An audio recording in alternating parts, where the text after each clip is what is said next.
All right, so the Industrial Revolution begins in Great Britain, the United Kingdom of Great Britain, in the late 1700s.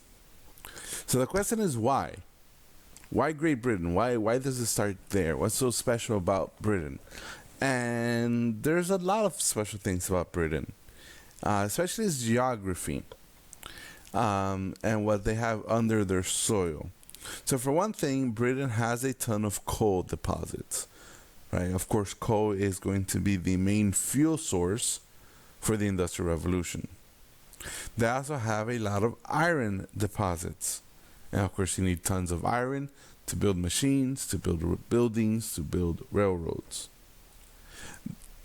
England also has a lot of natural rivers that can provide hydroelectricity power or hydropower, and canals that can be constructed between those rivers so that you can transport stuff in and out of factories as quickly and as cheaply as possible. So Britain has a lot of natural features that gave it this advantage. Britain also has a lot of colonies, and therefore it has access to cheap materials. So for example, from North America, they will receive a lot of wood, right? Wood for construction. From Africa, they will receive rubber. From the Caribbean and from the 13 colonies, they would have received cotton, right? From India, they would have received cotton.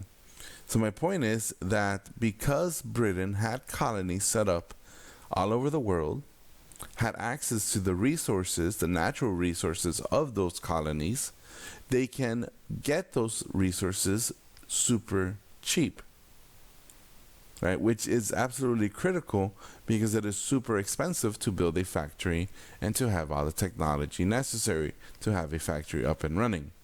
So by having access to cheap resources, the British were able to increase or to kind of kickstart their Industrial Revolution.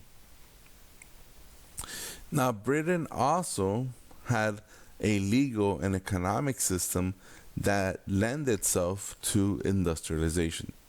What I mean is that in England, there's always been a strong government protection of property. Right? Remember, they're the ones who passed the enclosure movement to privatize common land so that people now have private property. They have in their Bill of Rights protections of property so the government can't take it away. The British, because they have a maritime empire, are going to have the strongest navy in the 17 and 1800s.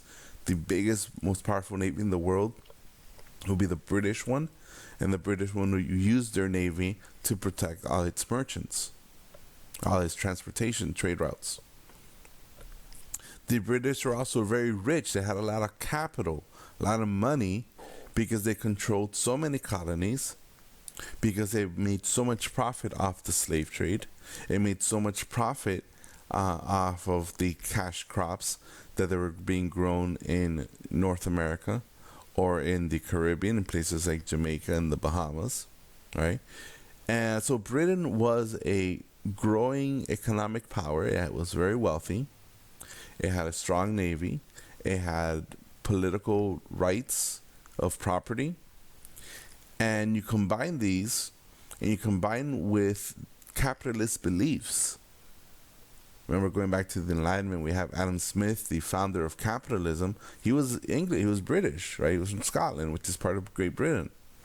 So people are investing money in machines, in factories, because they have money to invest. Because England is a growing power. Now, a quick thing to note. When we look at Britain, we should also look at China for a second. So China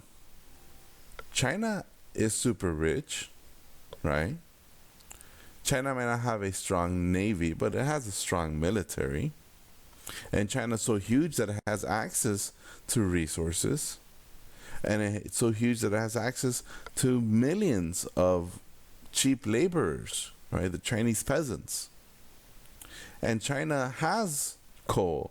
and it has iron, and it has rivers, and it has canals. So my question is, why didn't China industrialize? Why did Britain industrialize but not China?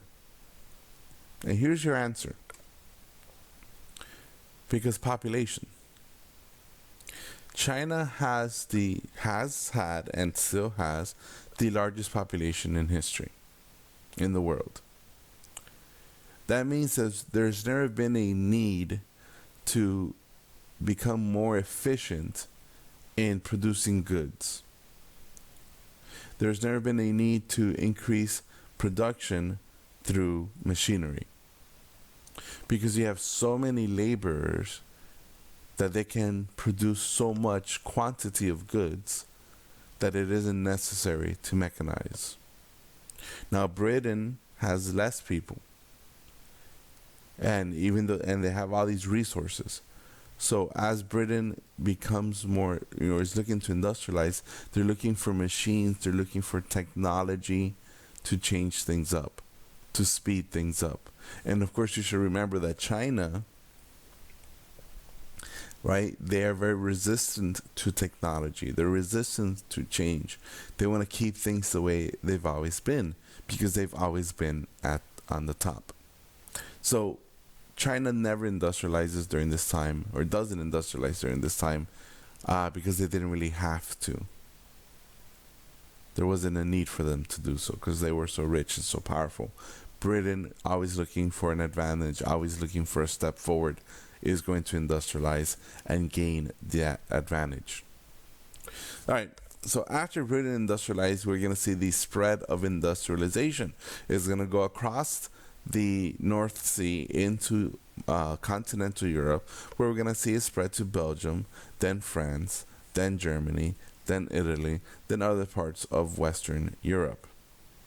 Now France gets a little bit later start because they're going through the French Revolution and the Napoleonic Wars, and those are going to put a lot of delays on the industrialization process.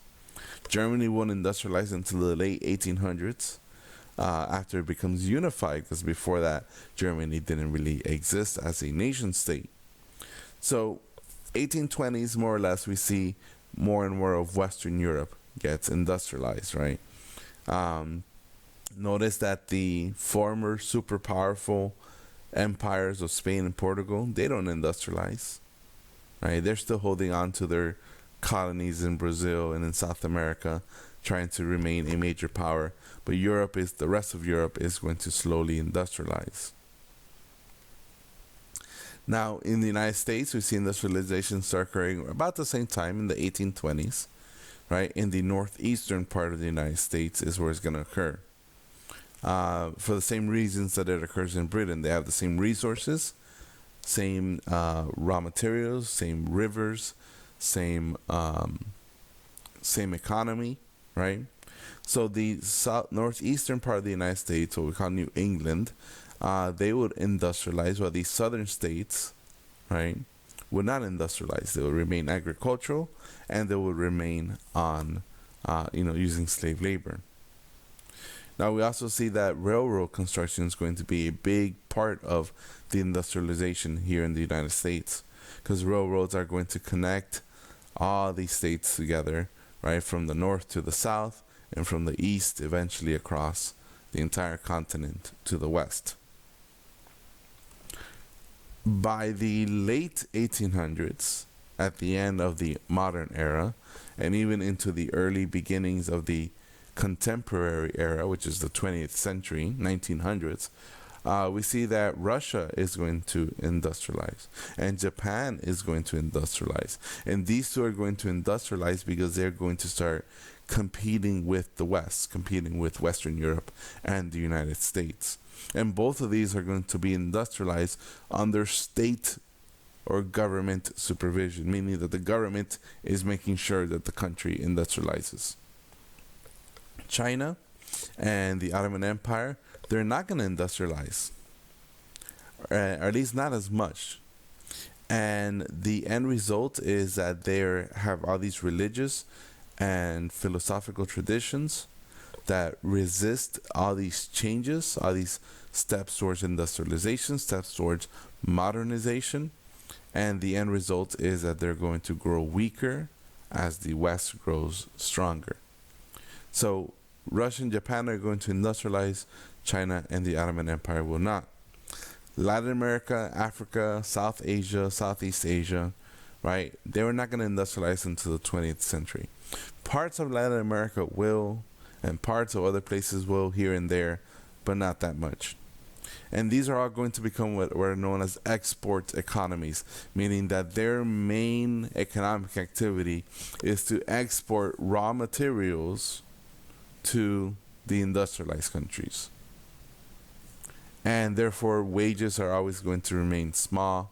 There's not going to be a lot of trade, not a lot of wealth in these parts of the world, right? And you're going to notice that they all have in common because all of them have been or will be during this time period become colonies of the West, of Europe.